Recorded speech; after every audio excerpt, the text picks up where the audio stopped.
오늘 오전부터 보건의료노조가 총파업에 들어갔습니다. 부산 지역 17개 의료기관이 파업에 동참했는데요. 부산대병원의 퇴원 조치로 인한 의료 현장의 혼란을 연속 보도해드리고 있습니다. 오늘은 취재기자와 함께 이번 파업의 쟁점, 노사 대립이 가장 첨예한 부산대병원의 내부 사정을 짚어보겠습니다. 조민희 기자, 오늘 파업 첫날입니다. 현장 분위기는 어땠습니까? 네, 대부분 교대제 근무나 일부 진료과 축소 운영으로 다행히 큰 의료 차질은 없어 보입니다. 일단 수술과 입원이 많은 부산대병원은 퇴원 조치로 인해서 한산한 모습을 보이고 있고요. 하지만 아직까지 2, 3차 의료기관은 붐비지는 않고 있습니다. 하지만 울산이나 경남같이 타 지역에서 부산의 3차 의료기관으로 전원을 오는 경우가 많고 또 이번에 파업에 참여했던 대부분의 기관들이 3차 의료기관인 만큼 파업이 장기화될 경우에는 환자들의 불편이 불가피할 것으로 보입니다. 오늘 부산대병원에서 만난 환자분 얘기 들어보겠습니다. 평소에 비해 아예 지금 없는 거거든요. 짧게는 한 10명이고 많게는 한 3, 40명씩 기다려야 되거든요. 근데 오늘은 아예 환자가 아예 없는 거예요. 네, 부산 지역에서 파업에 참여하는 17개 의료기관 중에서 부산대병원 연관 사업장이 8곳입니다. 이번 총파업에서 부산대학교 병원의 노사 문제가 좀 쟁점화가 되고 있다 이렇게 보이는데 어떻게 보십니까? 네, 부산에서는 이번에 필수 의료 인력을 제외하고 6,500여 명이 참여하는데요. 이 중에서 3분의 1가량인 2,500명이 모두 부산대학교 병원 소속 노동자들입니다. 이번 파업에 참여하는 의료기관 중에서 유일한 상급 의료기관인 부산대병원에서 사실상 의사를 제외한 거의 모든 직군들이 파업에 참여를 하는 건데요.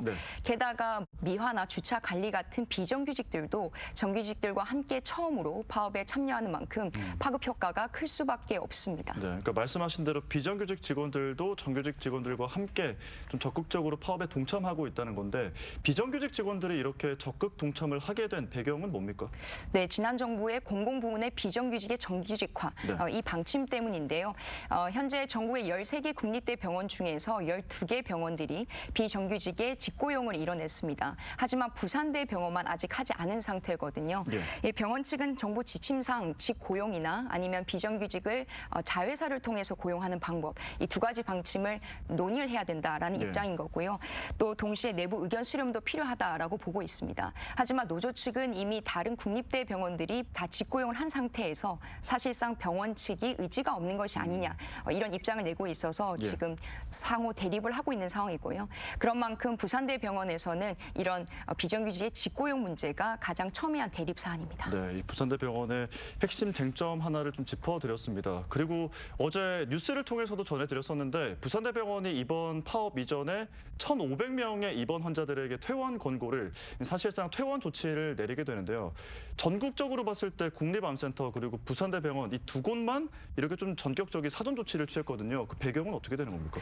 네, 앞서 말씀드린 것처럼 파업에 참여하는 인원 자체가 많은 것도 있고요. 더 중요한 건 부산대병원 같은 경우에는 그 외래와 입원 병동의 간호사들까지 모두 파업에 참여합니다. 그러니까 한꺼번에 이제 모든 병동의 간호사들이 이제 자리를 뜨게 되는 건데요. 그렇다 보니까 병원 측에서는 이 환자를 돌볼 수 있는 간호사가 없다, 퇴원을 시킬 수밖에 없다라는 입장인 거고요.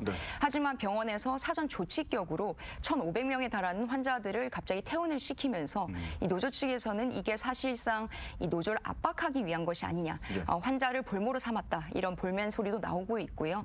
아무래도 이런 파업이 불편할 수밖에 없는 환자들의 여론이 노동조합을 향하도록 한 것이다 이런 얘기죠. 그러니까 사실 환자를 돌볼 인력이 없어서 의료사고가 날 수 있다 이게 병원의 입장인 거고 갑자기 1,500명이 퇴원 조치를 받게 되니 이게 노조 입장에서는 굉장히 좀 압박을 하는 카드처럼 느껴질 수 있을 것 같은 두 가지 입장이 이해는 되거든요.